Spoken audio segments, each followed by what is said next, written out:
ఒక సినిమా విజయవంతంగా పూర్తి కావాలంటే టీం వర్క్ ఎంతో అవసరం అనే విషయం అందరికీ తెలిసిందే.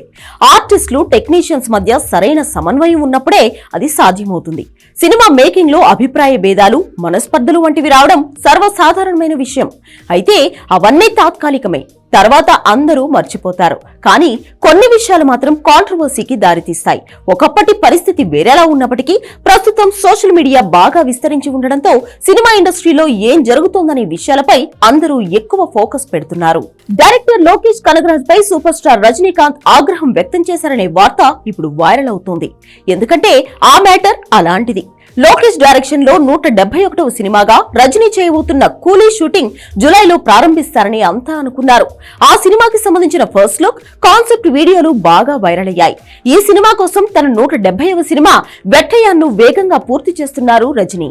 ఇదిలా ఉంటే కూలీ చిత్రం అనుకున్న టైంకి స్టార్ట్ చేయలేకపోతున్నారని తెలిసి డైరెక్టర్ లోకేష్ పై రజనీ ఆగ్రహం వ్యక్తం చేశారట.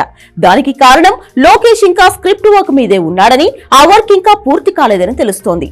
పూర్తి స్క్రిప్ట్ రెడీ అయిన తర్వాతే షూటింగ్ స్టార్ట్ చేస్తారని లోకేష్ చెప్పడం వల్లే రజనీ ఆగ్రహించారని సమాచారం. దీన్ని బట్టి కూలీ జులైలో స్టార్ట్ అయ్యే అవకాశాలు తక్కువగా ఉన్నాయి. స్క్రిప్ట్ వర్క్ పూర్తి చేసేందుకు లోకేష్ ఇంకా ఎన్ని రోజులు తీసుకుంటాడు అనే విషయంలో క్లారిటీ లేదని అర్థమవుతోంది. దీనికి సంబంధించి వైరల్ అవుతున్న వార్తపై మేకర్స్ కానీ లోకేష్ కానీ స్పందించకపోవడం గమనార్హం. వారి మౌనం చూస్తుంటే కూలీ ప్రారంభం కావడానికే చాలా రోజులు పడుతుందనే వార్తకు బలం చేకూరింది.